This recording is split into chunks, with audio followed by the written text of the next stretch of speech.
Hi, hello, வணக்கம். இன்னைக்கு இந்த வீடியோவில் என்ன பார்க்க போகிறோம் அப்படின்னா, கிளாக் ரிலேட்டட் ப்ராப்ளம்ஸ் தான் ஆல்ரெடி பார்த்துருக்கோம். அதோட கண்டினியூஷன் வீடியோ தான். ஸோ ஓவர்லேப்பிங் டைப் 2ல ஓவர்லேப்பிங் கொஸ்டின்ஸ் பார்க்க போகிறோம். சரி, at what time between 5 o'clock to 6 o'clock hands of the clock be together? Between 5 to 6 எந்த நேரத்தில் ரெண்டுமே, அதாவது minutes hand as well as hour hand வந்து ஓவர்லேப் ஆகிருக்கும், ஒரே இடத்துல இருக்கும் அப்படின்னு கேட்குறாங்க. சரி, இப்போ இதை நம்ம சால்வ் பண்ணலாம். ஆல்ரெடி நம்ம ஒரு ஸ்டேட்மெண்ட் எழுதியிருந்தோமே. என்ன எழுதியிருந்தோம்? 55 minutes gained by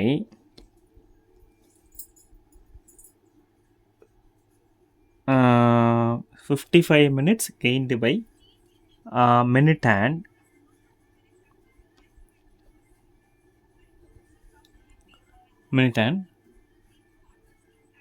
for 60 minutes. Okay, 60 minutes போகிறதுக்கு 60 minutes போயிட்டு வரதுக்குள்ளே மினிட் ஹேண்ட் வந்து அவர் ஹேண்டை விட 55 minutes கெயின் ஆகிருக்கும் அப்படின்றது நமக்கு இந்த ஸ்டேட்மெண்ட். சரி, இப்போது என்ன, எந்த இடத்துல ஓவர்லாப் ஆகிருக்கும் அப்படின்னு கேட்குறாங்க. Between 5 to 6. Okay, between 5 to 6 வந்து எந்த இடத்துல ஓவர்லாப் ஆகிருக்கும் அப்படின்னு கேட்குறாங்க. சரி, அப்போது 60 minutes போகிறதுக்குள்ளே எவ்வளோ ஸ்பேசஸ் கெயின் ஆகிருக்கு? 55 minutes spaces will be gained by minute hand for 60 minutes. சரி, இப்போது இங்கே எவ்வளோ நேரம் வரணும்? இங்கே from this to point to this point, from this point to this point. அப்போ this point to this point வரணும்னா அப்போது இங்கேருந்து 5, 10, 15, 20, 25 நிமிஷம் க்ராஸ் பண்ணி வைப்போம். அப்போ 25 நிமிஷம் க்ராஸ் பண்ணி வந்ததுன்னா எவ்வளோ கெயின் ஆகிருக்கும்? எக்ஸ் முடிஞ்சு போச்சா? ஸோ அப்போது 60 இன்ட்டு அந்த 25 மேலே போய்டும், கீழே வந்து 55 வந்துடும். இது 5 டைம்ஸு, இது 11 டைம்ஸ். இப்போது 60 இன்ட்டு 5, 60 இன்ட்டு 5 எவ்வளோ? 300. இப்போ 300 டிவைடட் பை 11, அதாவது பாஸ்ட் 5 அப்படின்னு சொல்லுவாங்க. பாஸ்ட் 5. சரி, இப்போ இதை நம்ம வந்து மிக்சர் ஃப்ராக்ஷனாக கன்வெர்ட் பண்ணோன்னா என்ன வரும்?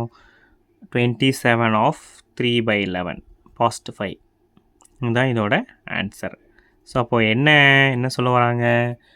அப்போது 5 hours 27 minutes 3/11 fraction of seconds.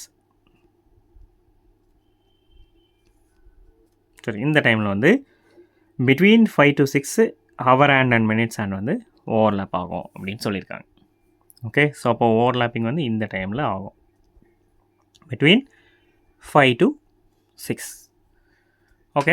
சரி, இந்த மாதிரி டைப் ஆஃப் கொஷின்ஸை நம்ம இப்படி சால்வ் பண்ணலாம். அந்த ஸ்டேட்மெண்ட் ரொம்ப முக்கியம். இந்த ஸ்டேட்மெண்ட் வந்து ரொம்ப இம்பார்ட்டன்ட் ஸ்டேட்மெண்ட். இது ரொம்ப முக்கியம். ஸோ இதை பேஸ் பண்ணி தான் நம்ம இந்த கொஷின் சால்வ் பண்ணலாம். சரி, இப்போ இதில் இன்னொரு கொஷின் எப்படி சால்வ் பண்ணலான்னு பார்த்துட்டு நெக்ஸ்ட் டைப்பை நெக்ஸ்ட் வீடியோஸில் பார்க்கலாம். தேங்க்யூ ஃபார் வாட்சிங் வீடியோ. தேங்க்யூ, பாய்.